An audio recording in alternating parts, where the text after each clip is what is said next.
ഈ വർഷം പുനഃസംഘടനാ വർഷമാണ് എന്ന് AICC നേരത്തെ തന്നെ വ്യക്തമാക്കിയിട്ടുള്ളതാണ്. അതത് സംസ്ഥാനങ്ങളുടെ രാഷ്ട്രീയ സാമൂഹിക സാഹചര്യങ്ങൾക്കനുസരിച്ച് പുനഃസംഘടന നടത്തേണ്ട സമയത്ത് നടത്തേണ്ട ഇടങ്ങളിൽ നടത്തും.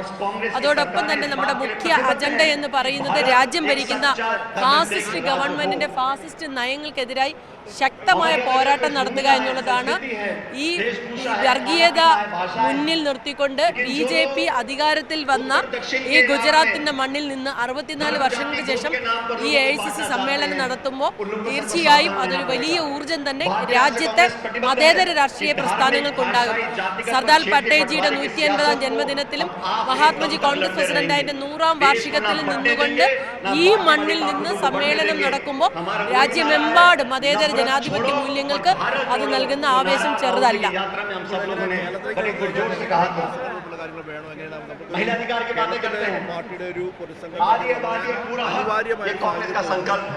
അത്തരം കാര്യങ്ങളൊക്കെ നേതൃത്വം ആലോചിച്ച് തീരുമാനമെടുക്കും. ഞങ്ങളുടെ നേതൃത്വത്തിൽ ഞങ്ങൾക്ക് പൂർണ്ണ വിശ്വാസമുണ്ട്. അത്തരം കാര്യങ്ങൾ തീരുമാനമെടുക്കാൻ പ്രാപ്തിയുള്ള നേതൃത്വം ഉള്ളത് കൊണ്ട് തന്നെ ഞങ്ങൾ അതിനെക്കുറിച്ച് ബേജാറാവുന്നില്ല.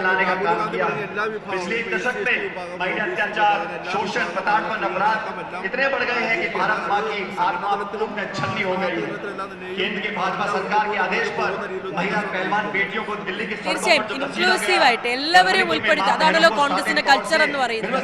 എല്ലാ ജനവിഭാഗങ്ങളും പ്രത്യേകിച്ച് കരുതലും പരിഗണന ആവശ്യമുള്ള ജനവിഭാഗങ്ങൾക്ക് മുൻതൂക്കം നൽകിക്കൊണ്ടുള്ള സംഘടനയ്ക്കകത്തായാലും പാർലമെന്ററി സംവിധാനത്തിലായാലും അത്തരം സാധ്യതകൾ പരമാവധി ഉപയോഗപ്പെടുത്തിക്കൊണ്ടായിരിക്കും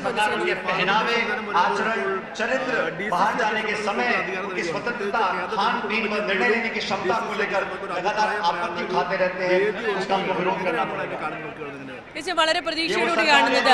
അധികാര വികേന്ദ്രീകരണം എന്നൊക്കെ പറയുന്നത് പോലെ തന്നെയാണ് സംഘടനാ തലത്തിൽ കീ പോസ്റ്റായി DCC പ്രസിഡന്റുമാരുടെ പദവി മാറുന്നത്.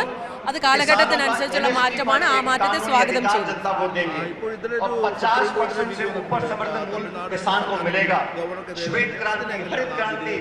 ഭരണഘടനാപരമായി ഗവർണർമാരുടെ അധികാരത്തെക്കുറിച്ച് കൃത്യമായ നിർവചനം നമുക്കുണ്ട്, നമ്മുടെ ഭരണഘടനയിലുണ്ട്. ആ ഭരണഘടനയ്ക്ക് അപ്പുറത്തേക്ക് ഭരണഘടനയെ നോക്കുകുത്തിയാക്കിക്കൊണ്ട് സെൻട്രൽ സ്റ്റേറ്റ് റിലേഷൻഷിപ്പിൽ അടക്കമുണ്ടാക്കുന്ന BJP കൊണ്ടുവരുന്ന ഇത്തരം നയവ്യതിയാനങ്ങളെ അതിശക്തമായി നമ്മൾ എല്ലാ കാലത്തും വിമർശിച്ചിട്ടുണ്ട്. അതിനനുസരിച്ച് തന്നെയാണ് നമ്മുടെ രാജ്യത്തിന്റെ ഭരണഘടന ഉയർത്തിപ്പിടിച്ചുകൊണ്ടുള്ള ഒരു വിധിയാണ് ഇന്നലെ സുപ്രീം കോടതിയുടെ ഭാഗത്തുനിന്നുണ്ടായത്. തെരഞ്ഞെടുക്കപ്പെട്ട ജനാധിപത്യ ഗവൺമെന്റുകളുടെ അധികാരം കവർന്നെടുക്കുവാൻ ഒരു ഗവർണർമാർക്കും അധികാരമില്ല, അവകാശമില്ല എന്ന കൃത്യമായ നിലപാടാണ് അതിലൂടെ ഉണ്ടായത്.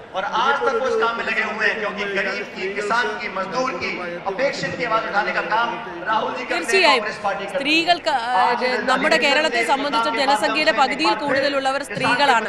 ആ സ്ത്രീകൾക്ക് ഒരു രാഷ്ട്രീയ പ്രസ്ഥാനത്തിലും മതിയായ പ്രാതിനിധ്യം നൽകുന്നില്ല എന്നുള്ളത് പച്ച പരമാർത്ഥമാണ്. അതിനൊരു വലിയ മാറ്റം കോൺഗ്രസിലൂടെ വരും എന്ന് പ്രതീക്ഷിക്കുന്നു.